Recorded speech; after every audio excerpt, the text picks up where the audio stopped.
All right.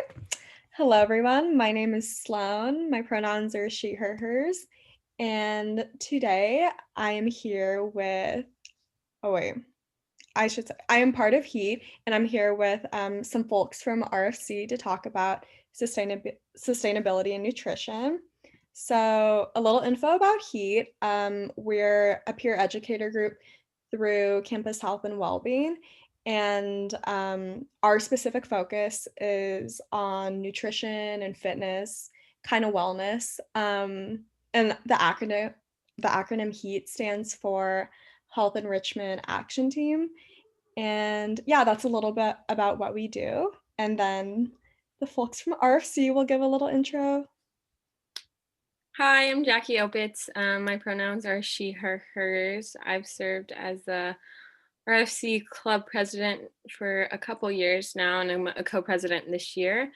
So RFC is a campus club focused on creating community around and advocating for real, local, sustainable, ethically sourced food for all. So that looks a little different in every day-to-day activities, and especially now with the virtual format. But I'll let Olivia give you a little insight on that.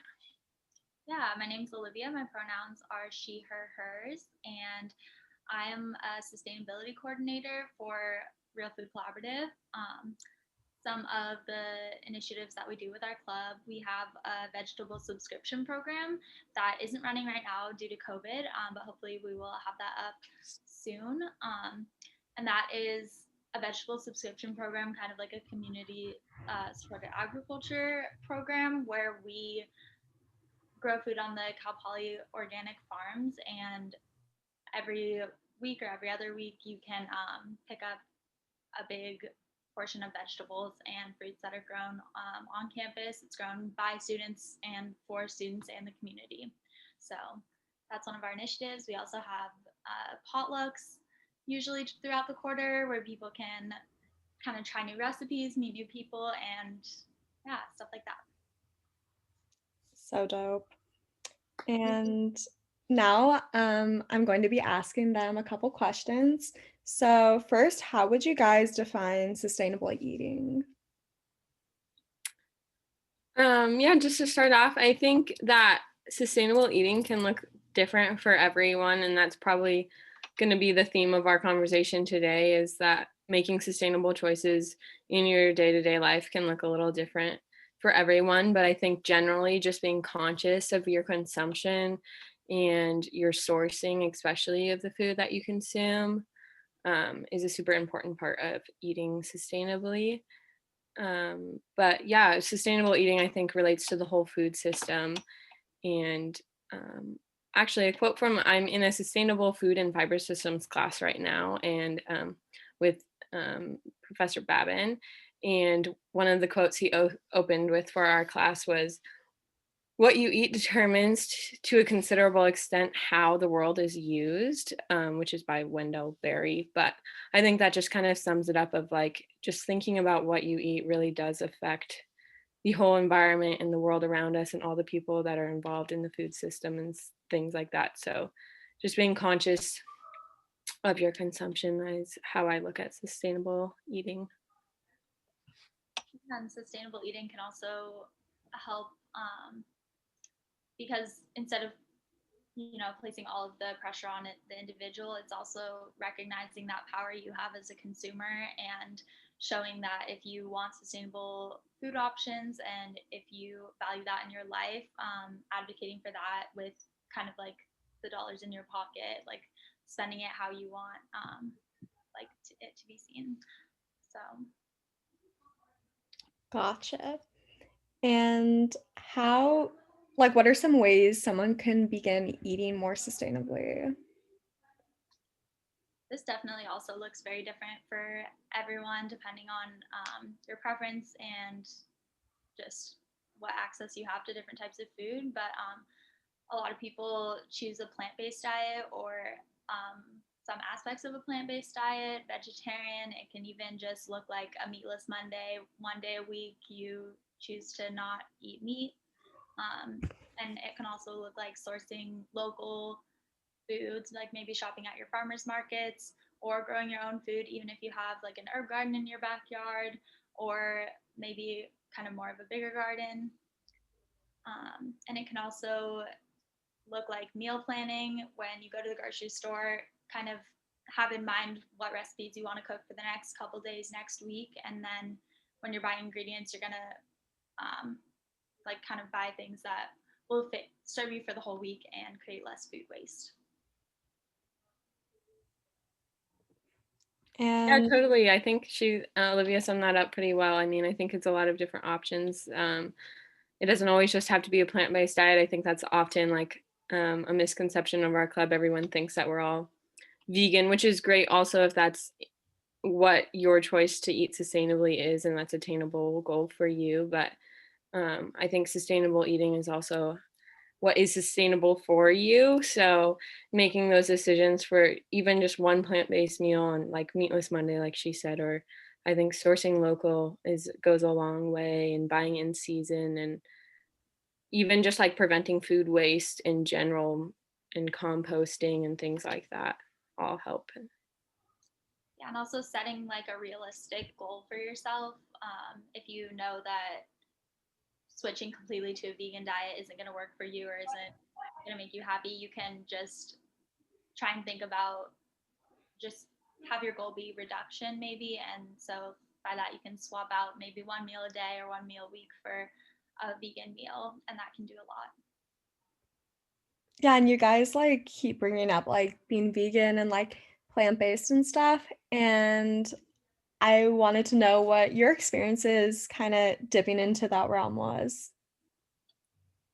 Yeah, personally, I've been vegetarian since I started college. I think that was a good transition for me because I got to start making more choices of what I was eating on my own. And also living in California, I think makes that a lot easier. I'm from out of state, and we have it pretty lucky here on the Central Coast with a lot of local fruit and vegetables always available. But yeah, I'm a fourth year now, so I guess it's been almost 4 years. But that was an easy transition point for me. But I think lots of people go through different transitions with it, and I've never made the whole vegan commitment either. But I think, yeah, making those decisions, or it's been interesting for me too, going home now and like trying to incorporate more vegetarian meals with my family who's used to eating pretty traditional meat heavy meals. And it's been fun to kind of teach them creative ways that I've found like nourishing with plant-based diets. Yeah, I also, in high school, actually, I started to try and be vegetarian, and I was never perfect with it, but that worked well for me. And so I had a vegetarian diet for a while, and then recently I've been more flexible with it, and I also have a lot of vegan friends and vegan roommates, so it's been really fun to kind of like recreate meals that I love that also they can enjoy too. So it just kind of, yeah, it gives you like another like kind of challenge, and it's I like to cook a lot, so it's been fun to kind of be creative with that and alter some of like my meals that I know and love to suit everyone. Super dope. And this is kind of going on a different gear here, but what are some common myths about sustainable eating that y'all would like to debunk? I think one of the biggest is that it has to be plant-based, or like completely vegan is the way to eat sustainability. And I think, I mean, we've kind of touched on this already, but it doesn't have to be just plant-based. There's lots of options, and um, the sustainable eating goes the whole system. So making decisions from production to transportation, packaging, and waste all contribute to um, the food system. So buying something in bulk and using less plastic, or sourcing locally so it doesn't have to be shipped across the country to get to you. I mean, that's reducing emissions incredibly. So I think there's lots of steps that we can take, and it doesn't just have to be plant-based. Not that that's not a great option and a sustainable Mhm. choice for a lot of people, but I think that's one of the biggest myths. There's a lot of things that we can do to just take another step towards sustainable eating. Yeah, and also I think another myth that um, people believe is that there's not enough protein in a plant-based or vegetarian diet, that like meat is the only way to get that. And that's just not true. There's protein in vegetables, and there's also a lot of other plant-based sources as well, like beans and nuts and just a lot of other types of food. And also I think that's kind of becoming more increasingly available in grocery stores and like markets and stuff. So that's like a really good thing. Yeah, and I think going off kind of both of those too, I think I also listened to a podcast recently about kind of debunking this myth that the meat industry is our like biggest attack point for sustainable eating. And I think going back to what we were saying about using your consumer dollar to make choice and influence in the world, supporting local, like grass-fed raised beef might be making more of an impact than just choosing not to eat it altogether, because these practices, newer technology and practices are proving to, like, if grazing is done correctly and all this could be a whole nother conversation, but can be more beneficial for the environment than not, and we can sequester carbon again instead of being emitting methane from meat production and things like that. So yeah, I think going back to the plant-based thing, as well as not enough protein, like you can source local or grass-fed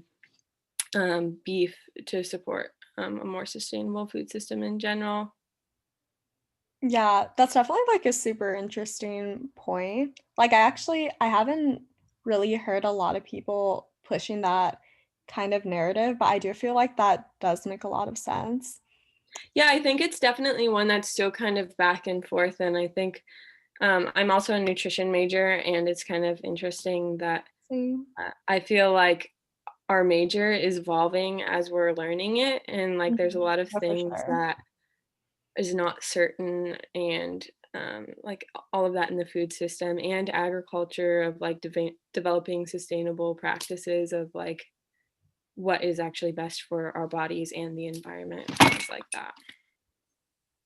Yeah, no, definitely for sure. Um, so moving on to the next question, what are some barriers to eating sustainably? So a big one is our food deserts, and often known as food apartheids. Both phrases describe the lack of access to food in a community, typically healthy foods like fruits and vegetables. And historically, the word food desert has been used, but now it's more commonly being referred to as a food apartheid, which highlights the fact that the lack of grocery stores and healthy food in certain areas is actually a direct means of racial discrimination. And it's not just this natural phenomenon that, like, oh, this neighborhood happens to lack all this healthy food. Like, it's just Mhm. kind of like a fluke or an accident. It's actually pretty calculated as to what areas are wealthier and have more options, and what areas are being discriminated against, and not being provided with healthy food options.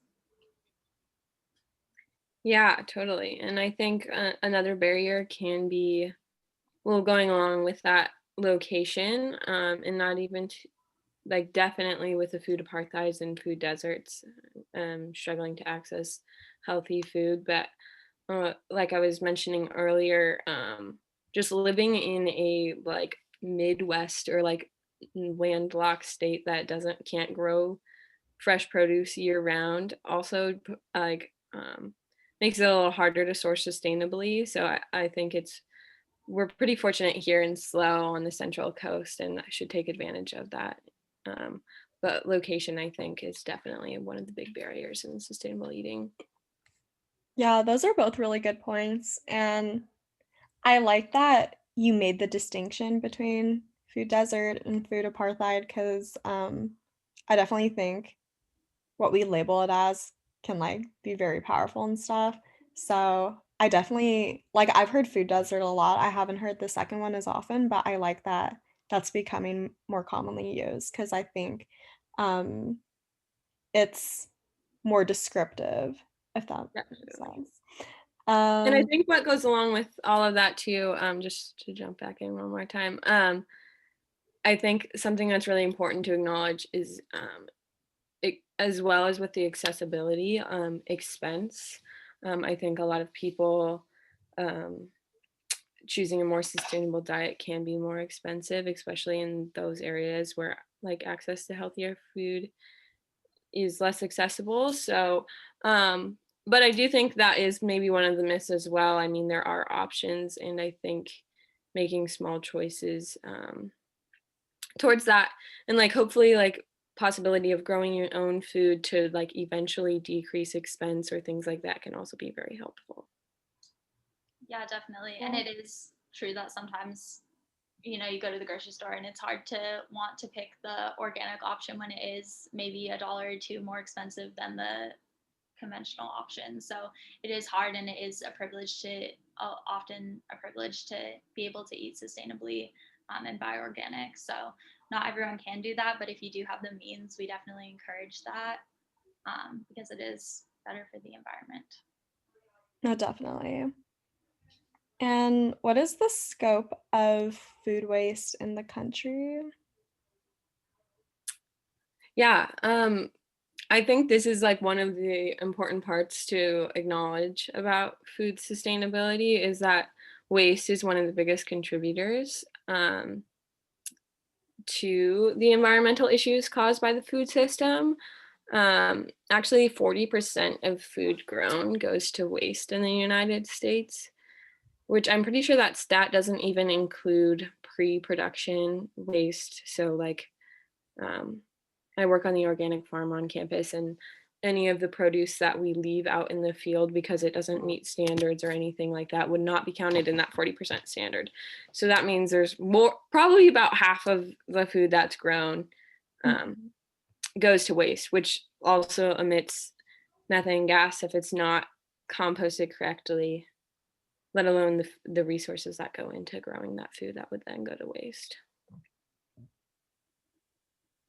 Yeah, definitely. And also, a source of food waste is 20 or 25% of US water consumption is used on crops that we don't eat. So it's not just the food that's going to waste, it's everything that goes into that food, which also, as Jackie said, can count as like the pre production waste too. Like, it's the labor that's involved in growing in the food that's also, not going to be eaten. So there's a lot more that goes into it. And I think another crazy stat is that Americans throw away, on average, 21 to 25 pounds of food per week.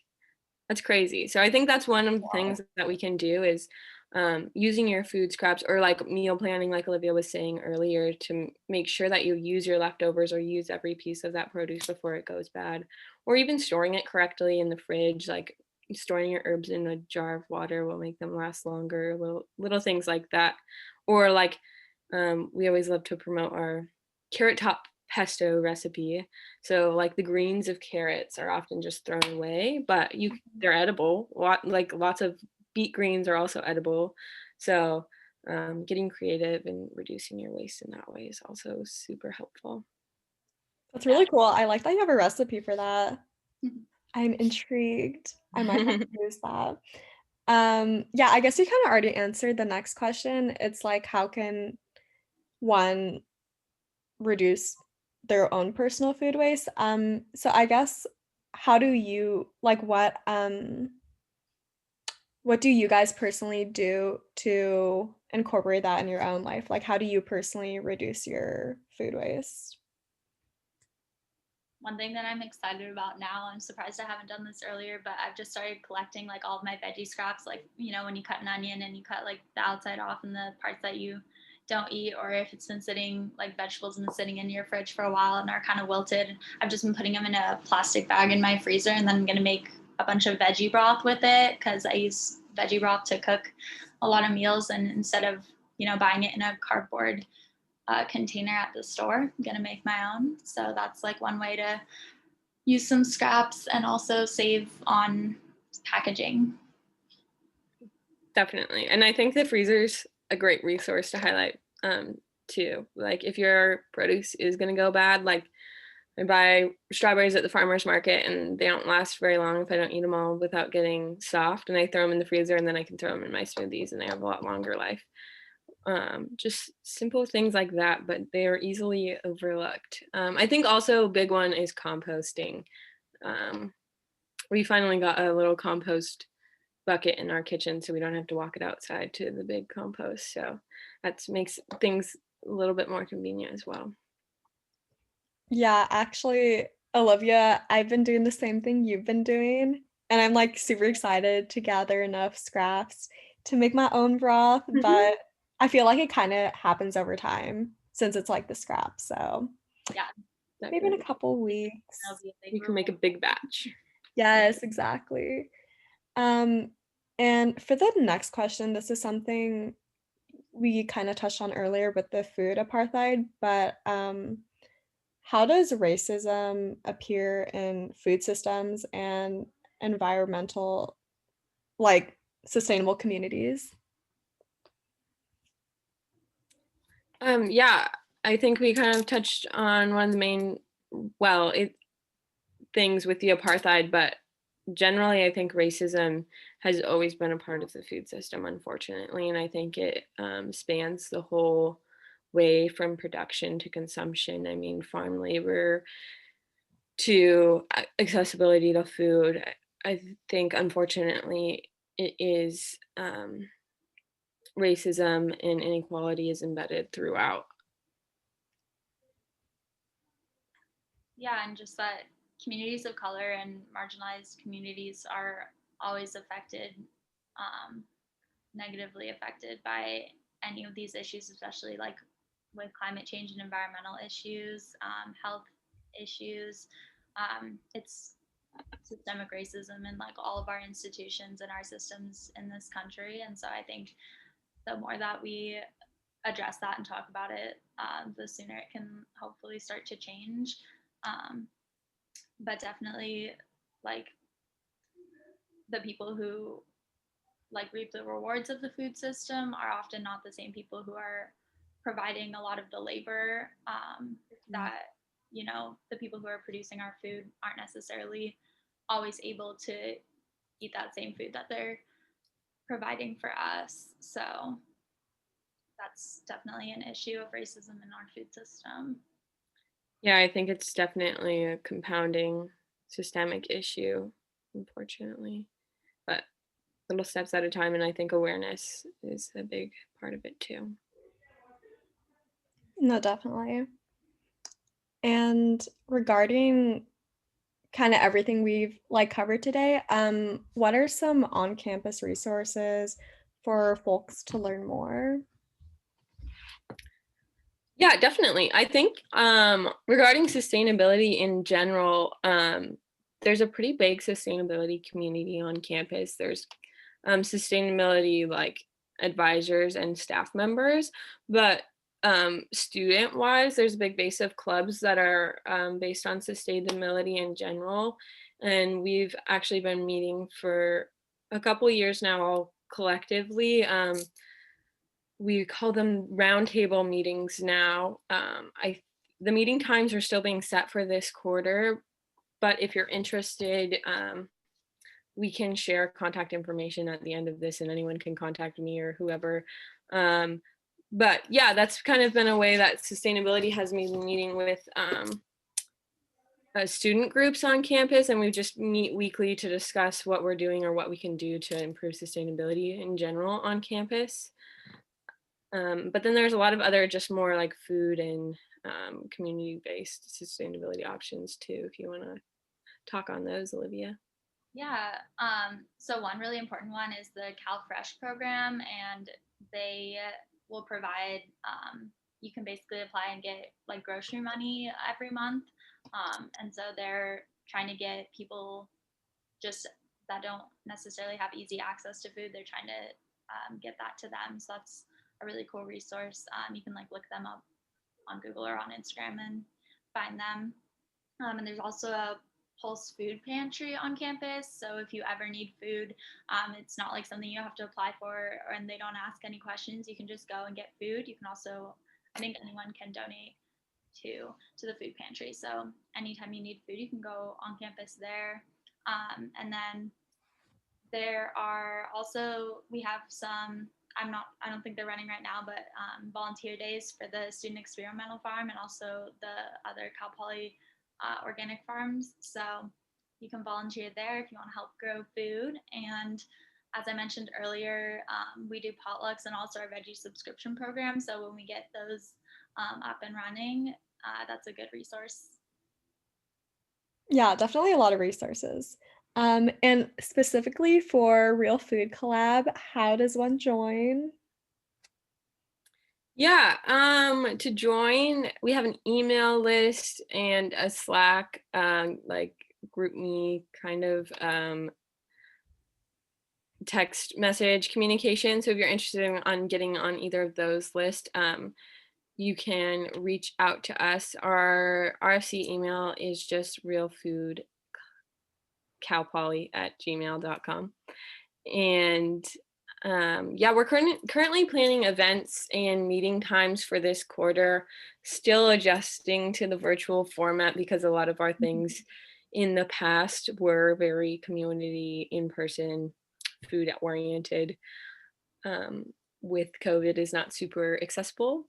So yeah, I would say reach out over email or Slack, and then we can keep you updated that way. And we've been doing just a lot of virtual events and advocation things like this. Got it. So we're kind of wrapping up here. Real quick, I included you guys on the slide, but these are just people have Instagram if they want to check any of us out. So have Real Food Collab there. There's not an account specific to HEAT, but we are through Pulse, which is a program through Cal Poly Health and Wellbeing. So those are the apps there. Perfect. Yeah. And like, I forgot to mention that too. So you can DM us on Instagram, and we also have a website. If you just Google Real Food Collaborative, it should be one of the first links that pops up, and you can contact us through the website or get our email information and all of that through there too. Cool. Perfect. And yeah, this is just the last slide here. To any folks watching, if y'all could take the quick survey, just to give a little bit of insight about your experience and stuff. But besides that, I think we're done here. Thank you so much, Olivia and Jackie, for joining me tonight. I appreciate you guys being here and spreading your knowledge. So thank you so much. Yeah, thank you. Yeah, thanks for having us. And by no means we aren't experts, so we're all just exploring this together and making every step along the way. So thanks for anyone who's watching.